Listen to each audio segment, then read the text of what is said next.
Hey everyone, and welcome to Real Life Real Crime Daily for Friday, March 24th, and I'm Jim Chapman. I'm Woody Overton. And I'm Mike Agavino. Good morning, guys. Morning. Good morning. Well, he's done it again, Jim. Shut up 2 days in a row? Well, he did that, but he also predicted, as we recorded on Tuesday morning, that the police would declare Stephen Smith's death a homicide, and they did it later that day. I'm also going to... That tells me they listen to this show. All right. Sled's favorite podcast. Sled. Well, I'll leave that acronym alone today. But I'm going to go out on a limb and now predict that I guarantee you they're going to tie this back to the Murdaughs. Watch this. Yeah, well, I won't take that bet. Yeah. My Drizzly account is my American Express card is screaming. Drizzly.com, the best home delivery alcohol. Okay, so you guessed it. We're opening with more Murdaugh, and let's face it, can you ever get enough Murdaugh? Yes, but they keep giving. They just keep giving. They do just keep giving. So we went back and forth a little bit last episode in terms of when this investigation started and what was supposedly found or what happened during the double murder investigation that led SLED to reopen the 2015 Stephen Smith case. And it's still not clear in terms of what they discovered or if they discovered anything physical. But it is clear that it was during that investigation that they, quote unquote, found new evidence connected to Smith's death and decided to reopen the case. And that was in June 2021. And so if it seemed like to some of you that case was just reopened, it wasn't. In fact, it's been reopened for almost 2 years now because they reopened it during the middle of the double murder investigation. So we previously reported about Sandy Smith, Stephen's mom, launching the GoFundMe campaign to exhume the body and have another autopsy done. And that continues. She's raised over $85,000 as of yesterday morning. South Carolina authorities announced that, quote, progress has been made in the homicide probe of Buster Murdaugh's former classmate, Stephen Smith. So they just announced they were declaring it a murder, and then they immediately announced that progress has been made in the homicide probe. And they said that they didn't want to announce anything during the double murder trial because they didn't want to have that in the news and possibly corrupt anything. And so that, now, if you think about it that way, it makes sense that it's coming out now that, yes, they had this investigation open and that they waited until they thought it was the appropriate time. What I hadn't heard anything about until yesterday was this 2016 letter that was penned by Sandy Smith. In that letter, Sandy Smith told the FBI that her son was having an affair with Buster Murdaugh and that she felt the Murdaughs were involved. As we reported on Real Life Real Crime Daily on Monday, Buster Murdaugh came out and vehemently denied having anything to do with Smith's death. And so his timing of coming out and saying that he wanted the press to please leave him alone and respect his privacy during this period of mourning. And by the way, I thought that was a really interesting thing when I listened back to the episode and us talking about it and considered it. He's talking about being in a period of mourning, and I understand the quote unquote mourning maybe associated with your father now going to prison, but this is 2 years after your mother and your brother were murdered. And so he's talking about having the news media back off because he's in mourning over Paw and Maggie. Yeah. 2 years later, not that your mother and your brother are murdered. You think about it every day of your life, I'm sure, but your period of hard grieving and, inability to function, I don't think extends 24 months later. And so I don't know, maybe I'm reading too much into that, but that seemed to me like a very sort of manufactured defense on why they should be leaving him alone. Yeah, it seemed to me that he was throwing out there, you keep messing with me and I'm going to throw a lawsuit. But the wheels of justice turn slow, and this boy's about to get done. So SLED issued this release the other day, and they said that the probe was never closed and remains a homicide investigation. Progress has been made, and the investigation is active and ongoing. They did not disclose the nature of the progress. SLED Chief Mark Keel has assigned additional agents to work the case in the hopes that, quote, those who may know what happened to Mr. Smith are more willing to speak freely now than they may have been in 2015 or 2021. Why do you suppose they might be more willing to speak freely now? Because daddy's in prison. Exactly. Daddy's in prison. Ding, ding. And so that puts a little bit. I've always said you put the handcuffs on someone, you put them in jail, people come out of the woodworks and say shit. That's right. And he seemed untouchable, that whole family before daddy went to prison. Yeah. So now it also gives people confidence that, hey, they're going to take our complaints and issues seriously and investigations seriously, where before they didn't feel like that. I found this weird, guys. Give me your take on this. Former South Carolina State Trooper Todd Proctor. I don't know if you guys have heard that name during any of the. Read it this morning. Yeah. Okay, so he led the preliminary investigation into Smith's death. He told Fox News that there was no evidence pointing to a hit and run. He said, quote, it looked like it was more staged. And he also said that he had his shoes on. I'm just teasing. He didn't say that. He did say, but he did have his shoes on. He did say there were no tire marks on the road. Right. And Smith did have abrasions that would indicate he slid across asphalt. There was no broken glass. There were no vehicle parts. Okay, but here's headlights. Here's the bigger thing to me. Okay, so he's investigating it back then, and his investigation is consistent with foul play. Right. But they don't come out and rule foul play at that point. Daddy still had the influence to some people. We're all together on that, right? Ding, ding. Okay. Here's the literal language of the 2016 letter to the FBI from Sandy Smith, was that she suspected her son was having an affair with Buster, a man who claimed to have witnessed the killing allegedly told her family that Buster had beaten her son with a baseball bat. That was in a letter she wrote to the FBI in 2016. Yeah. That fits with the broken brain stem and all of that they found in the autopsy. I think I've seen pictures of Buster in baseball uniform. Seriously. I don't know. I think I've seen family pictures of. I think Buster played ball. Well, yeah, they were athletes, and the dad played football. I carried a bat in my truck just to beat the shit out of people. Yeah, but if you played competitive baseball, I did. You can, you can generate a little bit more club head speed than most people wielding a bat. So that I could see that being the weapon of choice for someone like Buster. Yeah. Allegedly. How many times do I need to say allegedly? Allegedly. So anyway, this thing just gets even more interesting. And guess what? There's an auction today.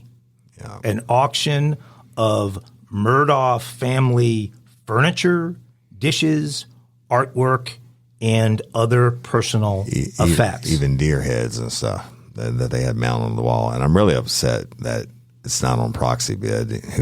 I just love auctions, y'all, and I used to get online auctions all the time and bid on stupid shit. Shout out Southern Airs. Right, Southern Airs. Yeah, I love them, right? But it's not online. Okay, well, first of all, we need to get back on Facebook and make an appeal. We've got to have some listeners in that area. Right. If you are a listener, well, you're not going to hear this till tomorrow, so we got to put it on Facebook. But hopefully someone will respond that can get over there at 4 o'clock because, I mean, I know I'm in the market for some Murdaugh merchandise. Sure. Woody, so if you could have someone bid on something on your behalf, what would it be? I want one of the bucks on the wall, one of the mounts to put in my bar. And I'd put the Real Life, Real Crime Daily Murdaugh.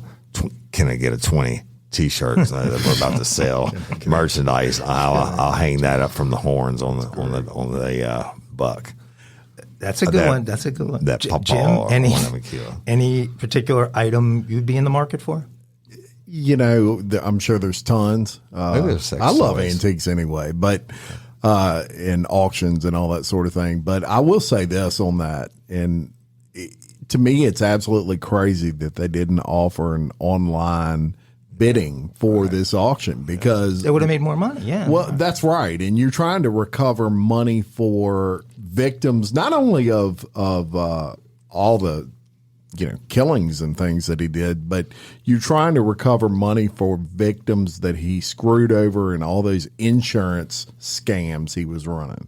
Right. Over 99 people. So the best way to do that is to get as much money as possible for those items. There's no doubt they would have got more money in an online auction. Yep. Yeah. So they're saying that there's some photos online. Yeah, and mine too. Leather couches, monogram pillows. There's a pillow that says Paw Paw on it that you might. I would definitely get that. Yeah. There's I don't know a pillow, is there? No, there's one that has that has Maggie's initials. Paw Paw.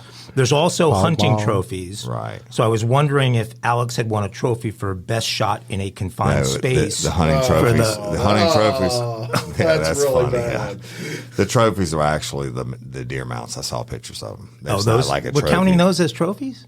Yeah, those are trophies. That's why you mount your bucks on the wall. They're trophies that you display forever. Okay, never having killed a sweet. Come on down, Bambi, and we kill. Never having killed Bambi and put her on the wall. I wouldn't know anything about that. But we don't kill Bambi and put her on the wall. We eat Bambi. If there was, we fry Bambi whole. If there was a trophy for best shot in a confined space, young and tender Bambi, for the blast that sent Pawpaw's brains flying, I would have bid on that. But also, if there just happens to be any baseball bats around, how about their firearms? I'd bid on their firearms. They didn't. I don't think they're auctioning firearms. They should. I didn't say that. They recently found some firearms. Maybe they're talking about that. No, they're not mentioning. It's unclear, which is really disappointing, whether the merchandise for the auction is coming from Moselle or one of their other or multiple other homes. And so, if it's not from Moselle, it to me, it seriously degrades the value of these things. But anyway, even more Murdaugh news. Last piece of Murdaugh news is that the Satterfield sons still want justice. They never received a dime of the $4.3 million that came. They're going to get some from the auction probably. Yeah, the executor will divvy all that out.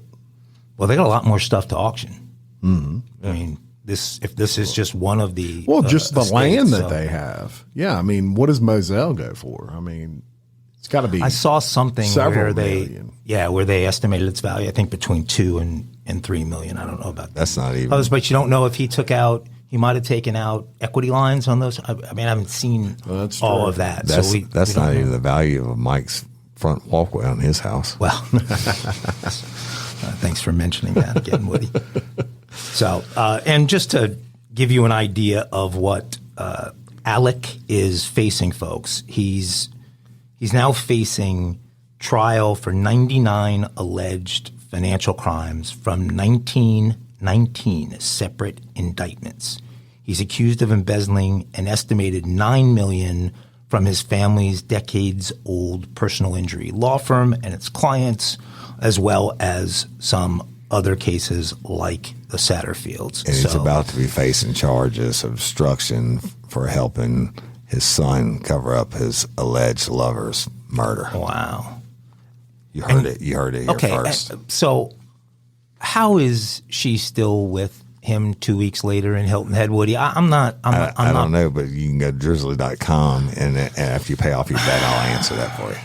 Okay, I just think it's a sham. It's a cover. She's not really with him. I need proof that they've had I've sex never even seen outside that. A picture of her, y'all. I don't even know what she looked like. I'm just saying she wasn't getting a dumping in the first 2 weeks and make herself look like a whore or money grubber or whatever you want to call it, gold digger.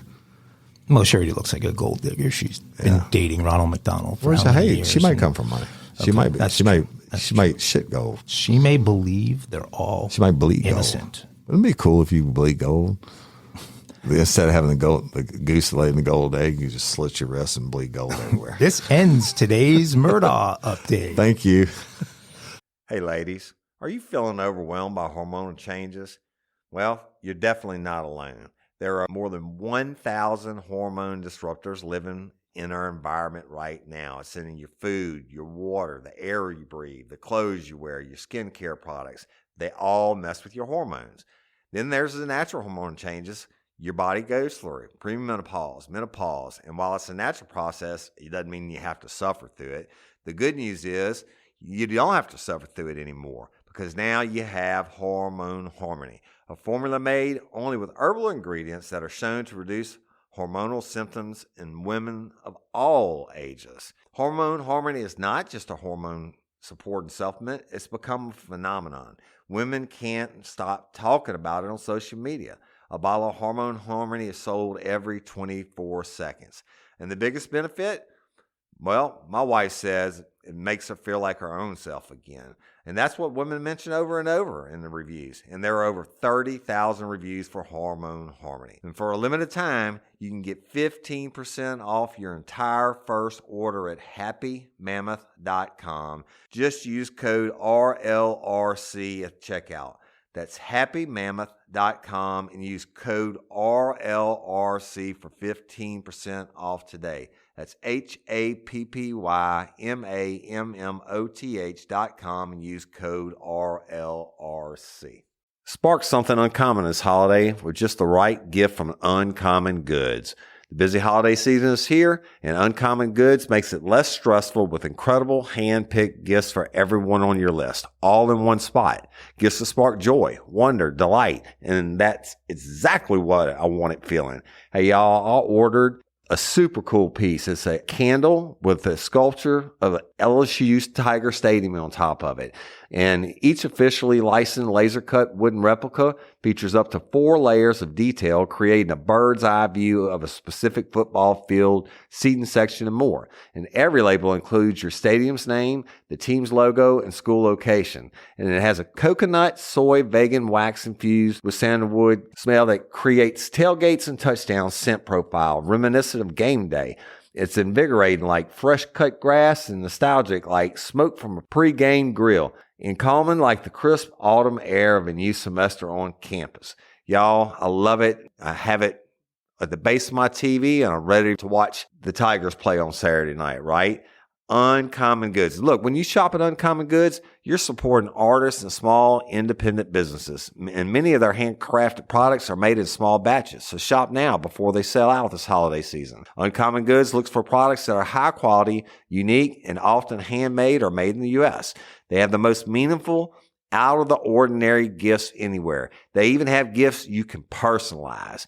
From holiday hosts and hostess gifts to the coolest finds for kids, to hits for everyone from the book lovers to diehard sports fans.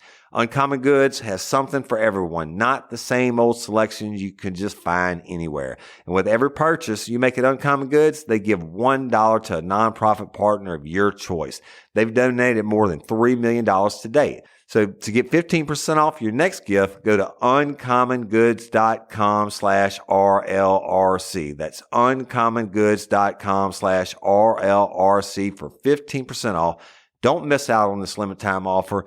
Uncommon Goods, We're all out of the ordinary. All right, y'all, let me take you in the Millard update. We had a little something I was going to talk about, which was BRPD was down in the hood, which is on March 21st, on Tuesday. And this kind of piqued my interest. They're still down there working on to get more information on the Millard case. And basically what happened was it used to happen to us all the time. You pull up and there's a crowd full of people and you get out of your vehicles and one asshole's got a warrant and they run, right? Well, somebody did. They ran. They got in a vehicle pursuit. Okay. Now, what I want to tell you about what I found out this morning, and this is really interesting and probably brings the whole case in perspective for me. So, newly filed investigative documents say Nathan Millard's family received an anonymous phone call claiming that the tourist was possibly given bad drugs as part of a setup and detailing an alleged scheme by a Baton Rouge drug dealer. Y'all, that's stanky. To relocate Millard's body so he could claim the reward for finding him. All right. So the cops filed a bunch of search warrants this week, and of course they arrested Stanky. During this, it came to light that Millard's wife had actually received some phone calls, okay, during the time that he was missing. So search warrants seeking the phone records of several people possibly linked to the case explained that Millard's wife had two bizarre phone calls in the days after Millard's body was recovered. One of those calls happened on March 15th when Millard's wife dialed a Baton Rouge-based number that had repeatedly tried to call Millard's phone, which was found on the sidewalk downtown after his disappearance. She said when she called, a female voice answered and only said, yeah, before quickly hanging up. A day later, Millard's wife received a phone call from a block number and she answered it.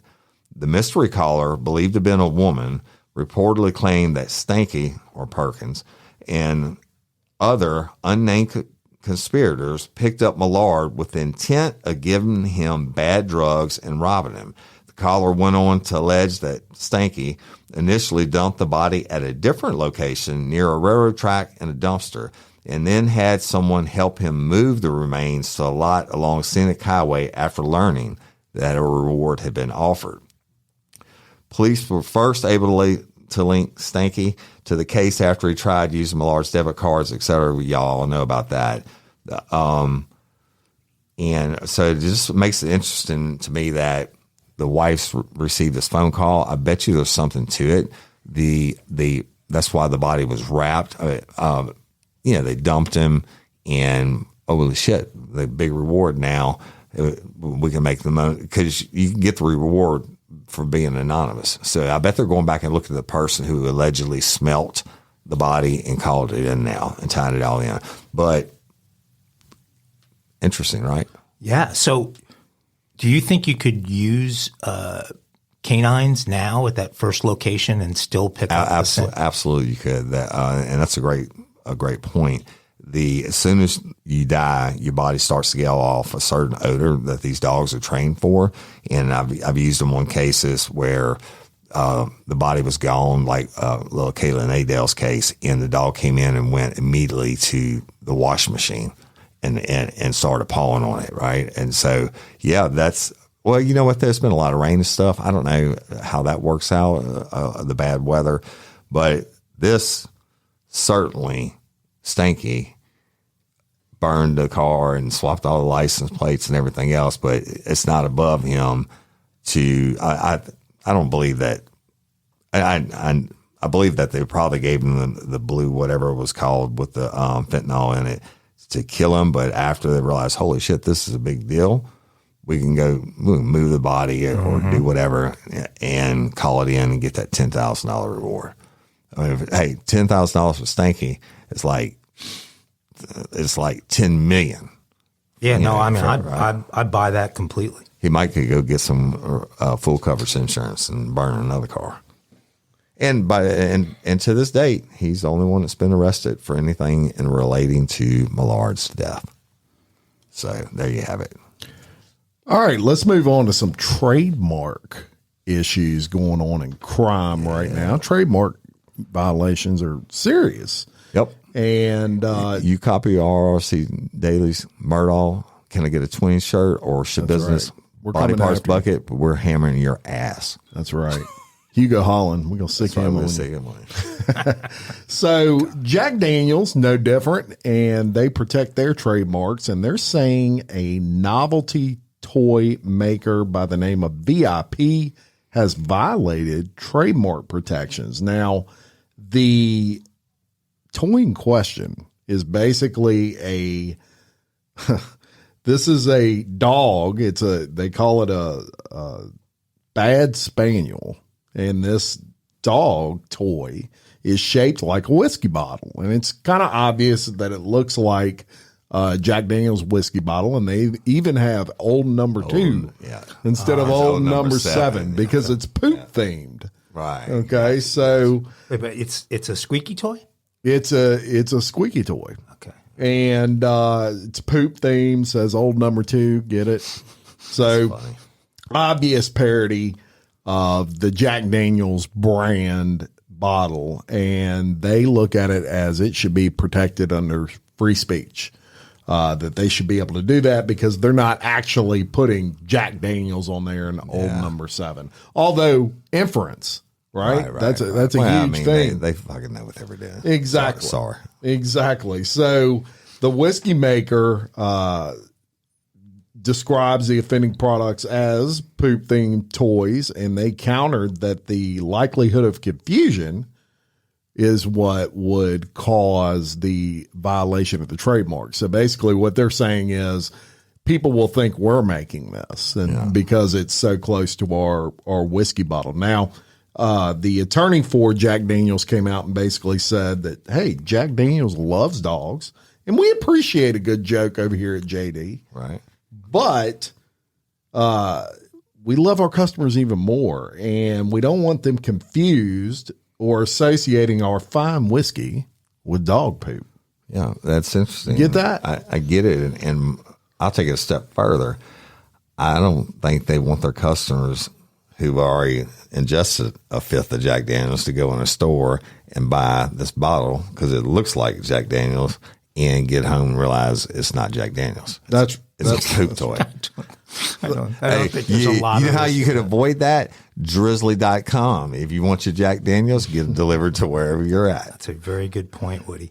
That's right. So they're taking this all the way to the Supreme Court. They're going to hear this case very soon. And the reason it's made it all the way to the Supreme Court is the Ninth Circuit Court of Appeals in 2020, way back in 2020, so 3 years ago, ruled in favor of VIP products, saying that its toys are protected under the First Amendment. Lawyers making money. Lawyers making money. So, of course, Jack Daniels didn't take that sitting down. They pushed it and eventually had the Supreme Court agree to review that case and make a decision. And actually, that doesn't seem like a huge deal, but it really is, y'all, because it's going to set what?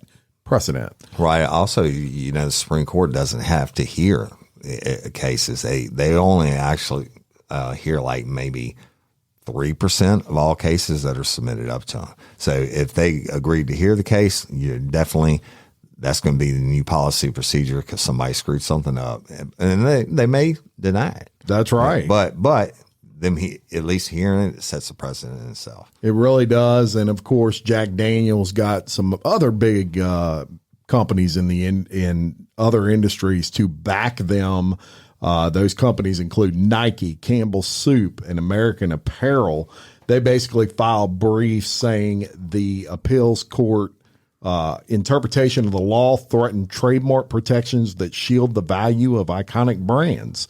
The Biden administration also supports the whiskey maker. Well, all that sounds like to me is a whole bunch of lawyers making a whole bunch of money. Yeah. So and a big company getting pissed that somebody had a better idea than they did because they should have done this themselves. Right, you're right. And so somebody in the marketing department got slapped with this thing and lost their job, no doubt. Sorry to my friends in Lynchburg, Tennessee. Right. Love your stuff. Lynchburg lemonade. But leave these. This is a little company that made it. I'm sure I have, yes. It's a very famous drink. actually sell the Jack Daniel's bottles, the smaller ones now. It's pre-mixed with the JD and the lemonade. You don't believe me? Go to drizzly.com and look it up. We went to a little field trip when I was in Tennessee down to the tastings room and stayed in that tastings room a little bit too long back in the day. The limestone water got you. But that's a little company that made a squeaky dog toy. Give me a break. I'm trying to think of my dog's squeaky dog toys, and like one of his favorites is a little Chewbacca. Yeah. I mean, is Lucas going to come after the makers of that little Chewbacca, or they probably licensed that Chewbacca? Maybe so. Well, I would tell you my experience with dog toys too, because y'all just brought it up and it just popped in my head. This weekend, I cut my grass when it was cold. This past weekend when it was cold for the first time, and I ran over about 3 or 4 chew toys in the yard with a ride lawnmower. And the other one is my best friend, Mitch Waller, has this whatever kind of dog, like a pit bull or something, and it has this giant, and it goes like one a week. Giant, it looks like a furry bone, right? But the dog, every time the dog picks it up on one of the corners of the bone, so it looks like a giant penis, like a big furry balls on one end and the penis on the other end. It looks like it's getting the penis a knob from the side. Why don't you post that on the Facebook page? You know what? I got to do that because I swear every time I see him, I'm like, yes, Mass, put your penis down. God. Sorry. That should be a crime, but real life for crime daily. Guys, have you heard about the guys that escaped from prison in Virginia? Yes. Pretty unbelievable thing how they managed to put this enormous hole in the wall and get out of the prison. So, I mean, 2 inmates were recaptured in Virginia after they escaped by digging a hole with tools they made from a toothbrush and a metal object. 24 hours a day, 7 days a week. All they got to do is figure out how to get out. Right, so they did an Andy Dufresne, but they did it with a but this is a big hole. We got to put that. We'll post the picture of Life for Crime Daily's Facebook page. Yeah, we'll post a picture of the hole on the Facebook page. But so they escaped from a Newport News, Virginia jail by digging out and scaling a wall. But they were found hours later and rearrested. The Newport News jail annex discovered the 2 inmates, John Garza, age 37, and Arlie Nemo, age 43, missing during a routine head count around 7 p.m. on Monday night. The pair had dug this hole through one of the jail walls using this, they said, primitive tool that they had constructed out of a toothbrush and a metal object. The tools helped them access untied rebar in the wall, which they then used for the rest of their escape, according to the sheriff. After getting out, the 2 encountered containment walls and had to scale a wall to leave the area. So these guys have to be really smart. I mean, they get the tool somehow. I don't know how long it took them to do this to the wall, but they had to be able to conceal it each night. I was about to say that. Here's the deal. Somebody's getting their ass fired because you could drive a hole. I mean, you could drive a truck through that hole, and I don't care there's nothing in the cell you could cover it with that big. Andy Dufresne's poster wasn't that big. Actually, they had a show business poster. Oh, that must have been what it was. But that was the case. They should have gone and done a scratch and sniff on the poster and seen that it was a hole in the wall. Oh, God. It is a big hole. But actually, here's where I really want here's where I really want you to it's weigh a big in. Hole for business. Here's where I really want you to weigh in with your expertise, Woody. Okay. No, listen. This is important. Okay. There has to be some kind of set of best practices for escape convicts that they would, adhere to in order to not be immediately reapprehended. I mean, what are some of those best practices? Yeah. What things should you not do? Me? I tell you, what I would do is have somebody waiting on me and just get my ass out of the area. These heroes didn't do that. Very good point. So yes, having some help from the outside to transport you out of the immediate area. No, Garza and Nemo did not do that, and they should have gone to the Ask Woody helpline for assistance where they would have heard that. These guys actually were found on Tuesday morning. Apparently, everything they had done in the escape made them pretty hungry. And they stopped for a hearty breakfast at the IHOP in Hampton, Virginia, which is just a few miles away from the prison. Right. Bertha Jones waited on them while they were there. And she told local police, quote, "They seemed like nice guys, but they didn't smell very good. And they had jumpsuits with DOC on the back of them." Might be a dead giveaway. Now, if it was a Waffle House, they'd probably been safe. Jones informed her shift manager, who promptly notified police, who arrived on scene shortly after to arrest the two men. I believe they had finished their eggs and pancakes by then. Yeah.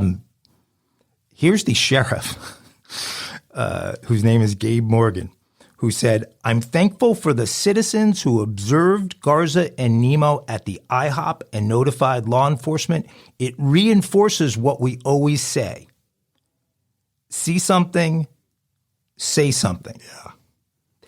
Yeah, so if you see two horribly smelling guys in Department of Corrections jumpsuits eating pancakes, that would definitely qualify under the see something. So I'm going to tell those guys, not only would I have had someone pick me up if I was that hangry for IHOP, I would have had them pick up a to-go order before they picked me up. Yeah, there was a better strategy than going in the IHOP in your.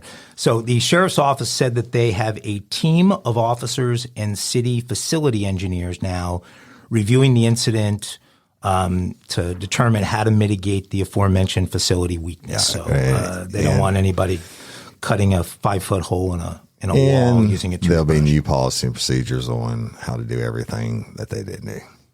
Yeah. So Garza, by the way, was in custody on charges of contempt of court, probation violations, and failure to appear. Those are pretty not really, because he's getting swung. That he's already been down on for whatever. So he failure to appear, failure to do his probation, which he knew he was going to state prison anyway. He might have done a murder, or not a murder, but he might have done an armed robbery or burglary or something like that, and was out on probation for it. If you violate your probation, you have to go do your DOC time. So let's say he got sentenced to 5 years, suspended 5 years probation, right? You go up to the last day of that 5 years and you get busted for a charge. You got to go back and do the whole 5 years in prison. Okay, but Nemo was being held on charges of credit card fraud, credit card larceny, forgery, possession of burglary tools, grand larceny, contempt of court, and probation violations. Yeah.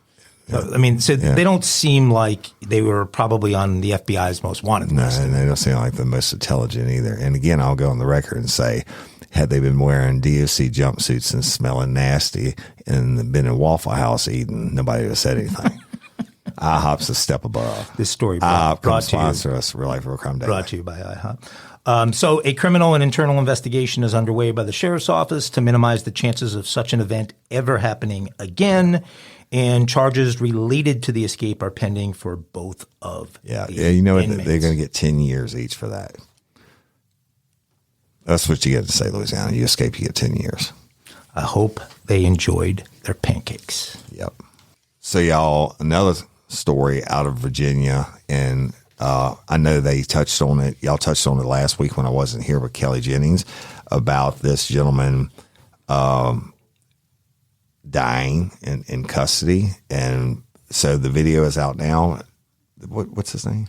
Atieno is his last name. So Atieno, y'all, I just watched the video and I'm going off of memory. But so the video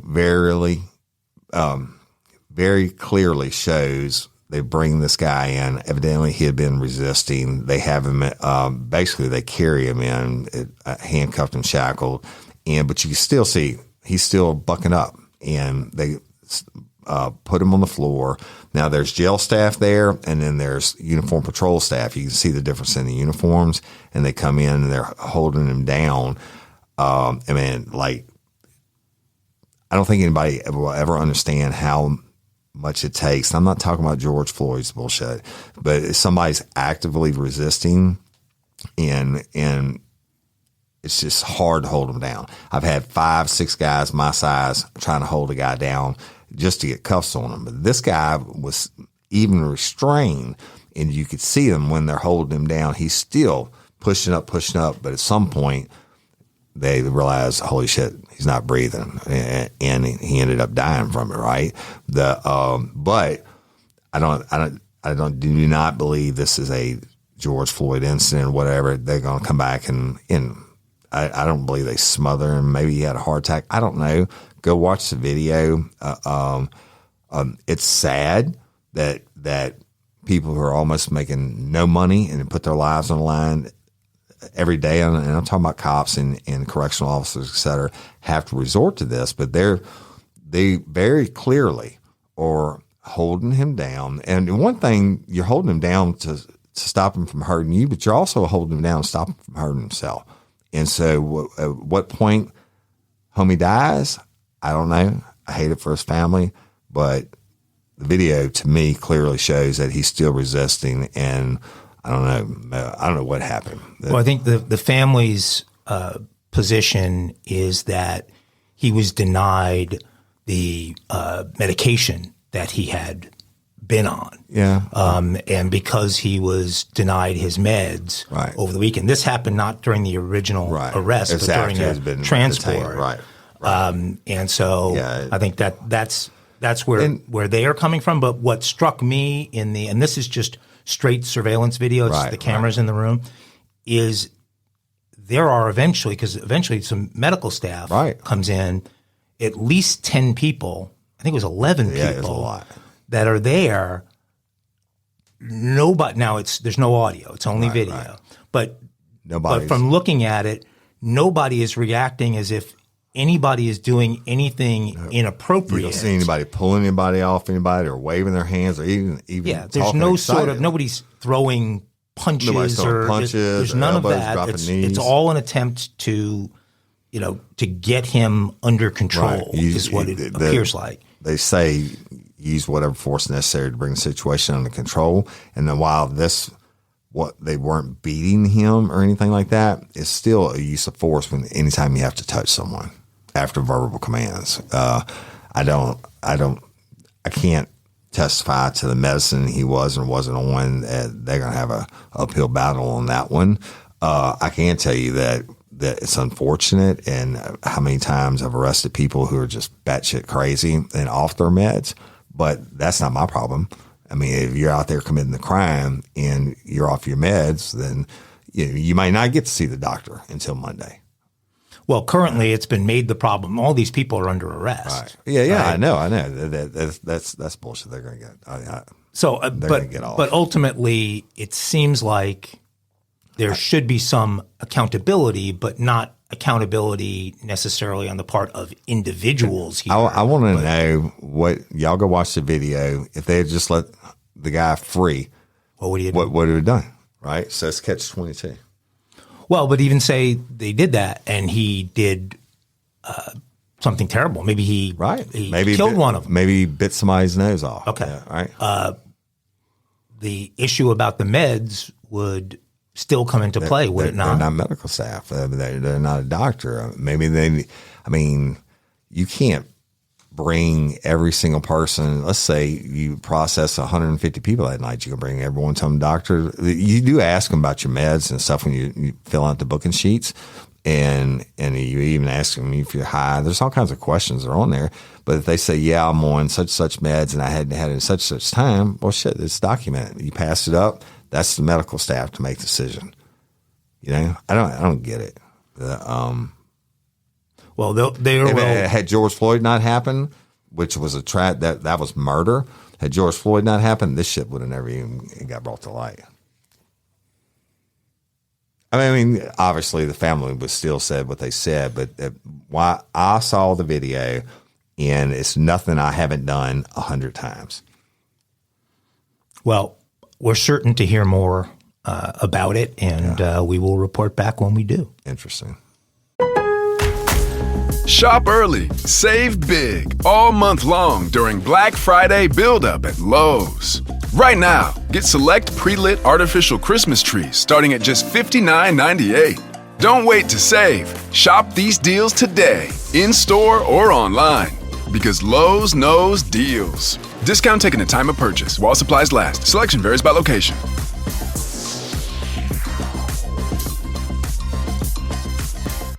All right, we got another segment for you, and this is my favorite segment because it's called They Stole What? What? Exactly. What?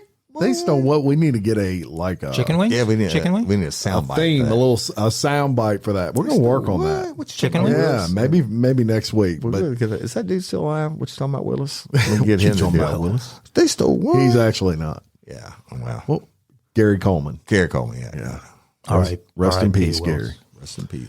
All right, so they stole what? And this week, we're going to tell you about something that is becoming more and more common, and that is the theft of manhole covers. Now, they had a man in Florida who was actually caught with 166 manhole covers that had disappeared in Florida. Police announced that they have arrested the suspect, and the Polk County Sheriff's detectives launched the investigation after a local utility company reported that dozens of these 300-pound manhole covers 300 pounds had gone missing over a period of 2 weeks. So they made quick work of it. A scrap alert was sent to all secondhand metal dealers, and that sparked a tip leading to the arrest of Christopher Fink, who was arrested after he allegedly offloaded the covers.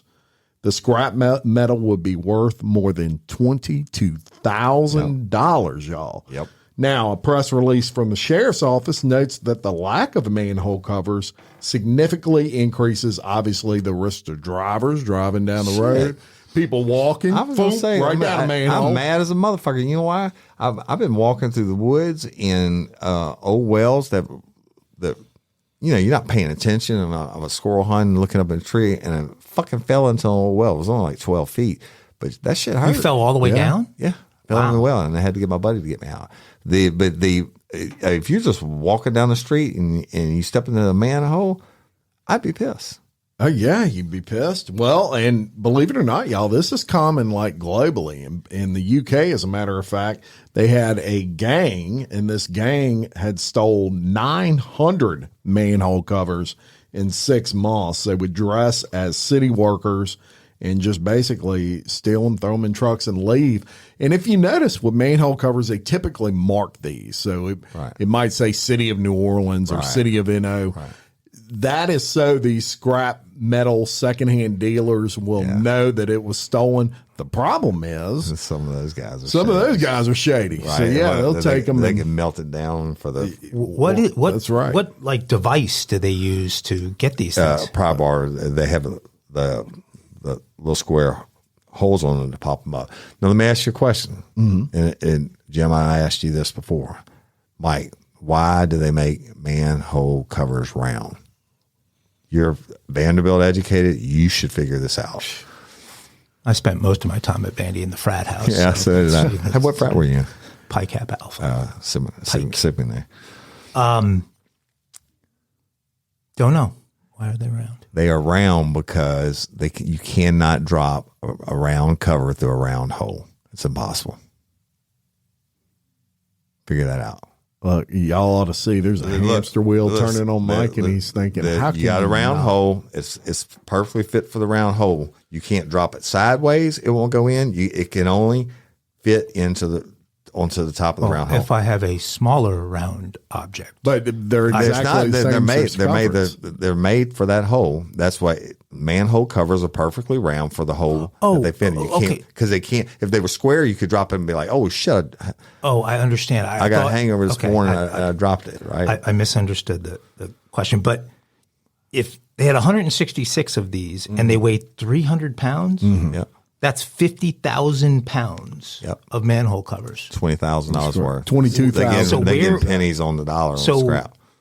I mean, you can't transport that many. And I mean, unless you got an armored car, I mean, some kind of major trailer. Each manhole cover was $130. Yeah. So it's basically like finding $130 on the ground every time you pick one up. Okay, but not easy to pick 300 pounds up off the ground. Speak for yourself, Michael. I bet you it's like NASCAR pit stops. I bet they had it down to like 12 seconds. Hit it in a row. Man. Pop. So they got a crew of huge dudes that are just probably two in a pry bar. And look, let me say this. Because you can roll it. Once you pry it up on the side, you can roll it and flip it on the trailer. Yeah, they figured it out. There's no doubt about it. It happened. But let me say this.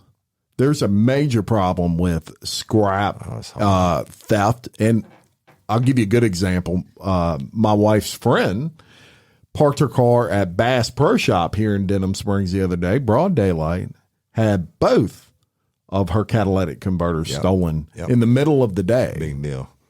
And what it is catalytic converters have silver in them, and so they steal these and they bring them to scrap yards and they get big money for them. That's a big deal. They did it. It takes 12 seconds. They did. You're right, and because they're professionals at it. But they also had a big problem in this area.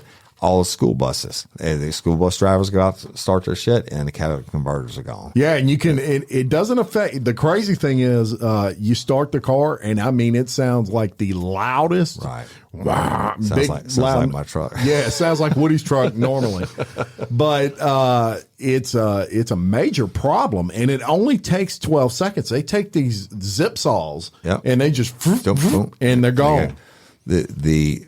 And pretty genius thing. If I was a criminal, I'd probably do that. The other big one is copper theft. A sheet of copper that used to cost $85 now costs over $400. That's why all these AC units and new houses that are getting built in these new neighborhoods. The construction's not finished yet. They go in and cut out all the copper. Rip out all the copper out of the wall. Wow. You never know what you get on Real Life Crime Daily. Okay. That's right. Protect your metal. That's harder than stealing $1.5 million worth of chicken wings. Hey, don't lie. You're just thinking about how a round hole manhole cover can't fall in the hole. It's I know that's perplexing. I can't do the math equation on that. All right. Next. Lots of stories in the news about spring break, particularly spring break down in Florida, down in Miami, South Beach area. Spring break. I used to love spring break. I never had a hotel room either. Jim, I'm sure we were all big, Dine and dash for the first time in spring break. What these guys go through today versus what we went through. I mean, it's just Club La Vila. It's just scary. Club La Vila. But I don't know if you remember, but last year, and I don't know if it was South Beach. I think it was South Beach. There were these students from West Point who got fentanyl poisoning down there. Oh my gosh! You remember that story? No. It was a big story. Big deal. They did curfews and all kinds of shit. So the state of Florida and city of Miami, Tampa, all the big spots had anticipated, another really challenging spring break season with thousands of college students converging on their beaches, right? And with those kind of crowds comes the inevitable use of drugs, marijuana, alcohol, but pills. I once lit my hair on fire at spring break.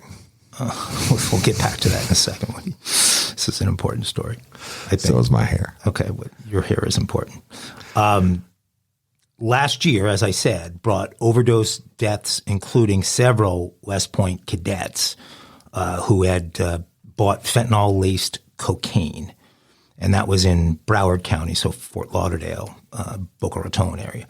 This year, the crowds were even bigger. One big reason why the crowds are bigger this year is parents and even kids on their own are deciding not to go to Mexico, specifically because of the fentanyl scares, the murders a couple of weeks ago. And because of that, a lot of them are rerouting themselves to Florida beaches, and so they've got an even bigger influx than they had planned on having. In the State Department also issued specific travel advisories to some of the most popular areas. So there's a travel advisory to Cancun. There's a travel advisory to Cabo. It's a shame when you can't get high without worrying about dying. Get high without dying. And what happened in the good old days, you just buy some good dope. Well, and the cartels are now recruiting American teens via handouts and social media to come to the border to then be a mule and bring the stuff to spring break locations. They actually have American teens doing this. It's unbelievable. So the fentanyl is ending up in a bunch of different pills: speed, oxycodone, ecstasy, Xanax, Adderall. Yeah. So the focus has been heavily on policing drug use and preventing this fentanyl death. And so in the middle of all that, what happens? Violence breaks out. There you go. So City of Miami Beach was forced to declare a state of emergency and announced a midnight curfew Sunday after 2 deadly shootings rocked Ocean Drive. Ocean Drive, if you haven't been down to the South Beach area, Ocean Drive is the main drag along the water where the restaurants and clubs all are. It's where, if you're going down there for spring break, it's where you're going to be at night. It's like Bourbon Street in Miami on the beach. Yeah. So it's where all the beautiful people go. So the bullets are flying on. The same shit happened last year, didn't it? They shut it down with curfews and everything. Well, last year, as I said, it was more the drug stuff. Yeah. And so they had a first shooting on Friday night, and they didn't alter any of the rules. But then on Sunday, they had a second shooting, and these are both on Ocean Drive. So after the second shooting on Sunday, city officials put the curfew in effect, and actually, as we speak, they either may have last night or today extended it again through this weekend. Which means if you're there, you've got to you're not allowed out in those areas after midnight. That sucks for everybody. Business owners, people go to party. If I wanted to not be allowed out after midnight, I go stay at my parents' house or something. So people, even if you work for commercial business, you must leave before midnight. The hotels can operate past midnight, but only service their own guests. Restaurants can operate after curfew for delivery only, according to the order. No takeout is allowed. I bet Drizzly.com's doing a boom business. I'm sure they are, and I'm sure they normally do in that area. So, so it's a very different spring break experience. And imagine having to think before you go out at night for spring break, both about whether you're going to buy a pill from someone or whether you're going to be in an area where there's gunfire. This is in the heart. That's the epicenter of the spring break stuff down there. America today. Scary, scary stuff. Crazy. If you're in Miami for spring break, and everybody goes to spring break for one reason, well, 2 reasons: to party and have sex, right? And so I would encourage you to wrap it up so your parents don't get grandchildren and shit like that. But let me ask you, I ask you, the listeners, have you ever heard of stealthing? No. Well, I'm about to share some Enlighten me. All right, stealthing, y'all. And, RRC Daily is always on the forefront of these stories. I had heard of stealthing, and it really should be a criminal act. And in Dutch, in the Netherlands, a Dutch court has convicted a man for removing his condom during sex without his partner's consent, marking a landmark change in how to deal with the act of stealthing. So stealthing is the act of slipping your condom off while you're giving the bone home without your partner knowing. Oh, male, female. That's a big no-no. Right? That's a big no-no. That's really right. bad. Because you get pregnancy, you can get AIDS, or what you like Mike. You can get the blue crabs. Probably the condom wouldn't stop the crabs, right, Mike? They can just tear right through there. Yeah, they've got big claws. Anyway, so back to the story. Court says, by his actions, the suspect forced the victim to tolerate having unprotected sex with him, the court said. And in doing so, he restricted her personal freedom and abused the trust she had placed in him. You think? You know what? That just hit me. John Ritter movie where they had the glowing condoms and it was like lightsabers. Y'all didn't see that? So all condoms, I'm claiming it from this point forward, all condoms should glow in the dark. That way you know if you're getting still. It's dark. Anyway, the unnamed 28-year-old man sent the victim's text after they had sex, including one that insisted she would be fine after learning the act. Stealthing has become a greater issue for courts as they tackle how to best handle cases that can expose a sexual partner to sexually transmitted diseases and unwanted pregnancy. The Dutch court acquitted the man of the rape charge, however, because the court ruled that the sex was consensual. The judge found appropriate agreement between the suspect and the complainant about the sexual penetration. I don't know, y'all. The dude got a 3-month suspended prison sentence and 1,073 U.S. American dollar fine, which would equal 1,000 euros for damages. Wow. But what a piece of crap that guy is. So I guess it wouldn't be cost effective to make them all like have LEDs on them, condoms. I wouldn't think. I wouldn't think that would be that expensive. But I mean, this is a real deal there. I've read some other stories. It's really about that. it's screwed up. And I've heard about it. Sometimes, well, I'm going to leave that alone. If I leave it alone, this must be bad. I'm only going to say that thought. Well, I'm out.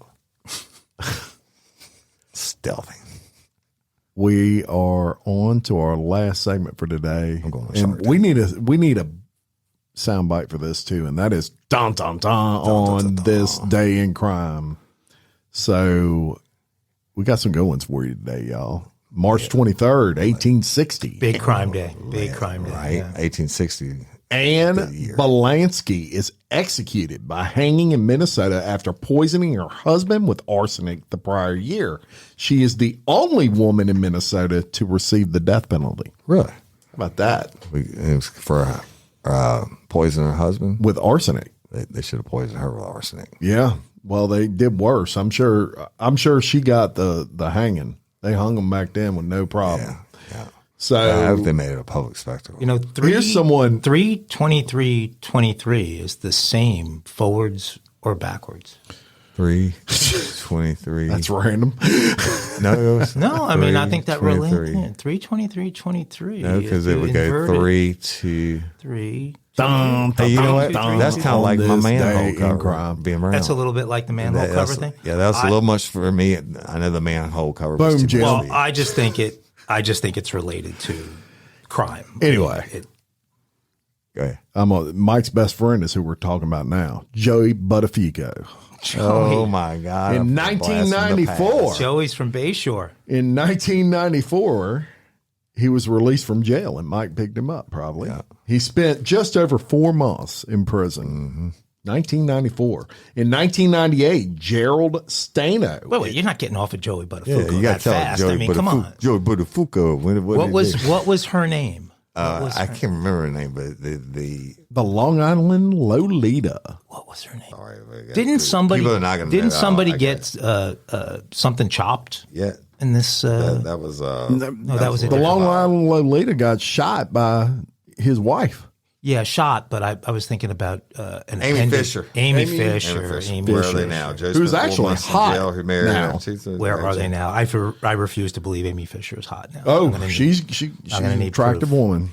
Crazy as I'll get out, but attractive. Anyway, Really? Joey Buttafuoco was released on this day in 1994. On this day in 1998, Gerald Stano is executed after he is convicted of 9 murders. He confessed actually to 41 and received 8 life sentences and 1 death sentence. And finally, in 2008, Steven Supple murders his wife and their 4 children with 2 baseball bats. He then dies after purposely wrecking the family van. So that is your on this day in crime segment for March. And the good thing is that was not our sound effect. For You can go this look. day Yeah, in we're crime. going to come up with Hey, something. go look good. up Joey Buttafuoco. But whatever. Buttafuoco. No, Joey go look up Amy Buttafuoco's Fisher. name. 'Cause- Hey, I got Amy Fisher right here. Then and now, but Joey Buttafuoco. I think he even did a little porn when he came out. But to be honest with She you, did. Oh, was it? I know she did. Joey Buttafuoco looks like Yeah, Mike. just saying. Joey, Mike. no.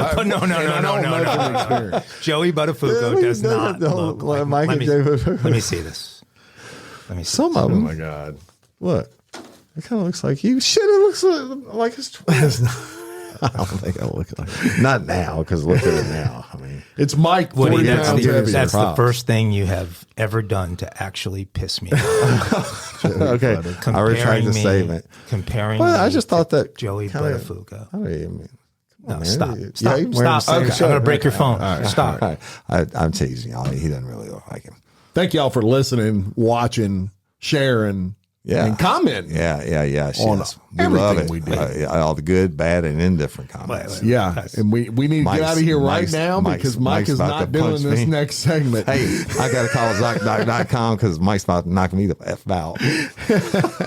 You guys, this is just in. This is breaking news. God. The I-Team just reported this. Boom, I'm yeah. teasing about Joey.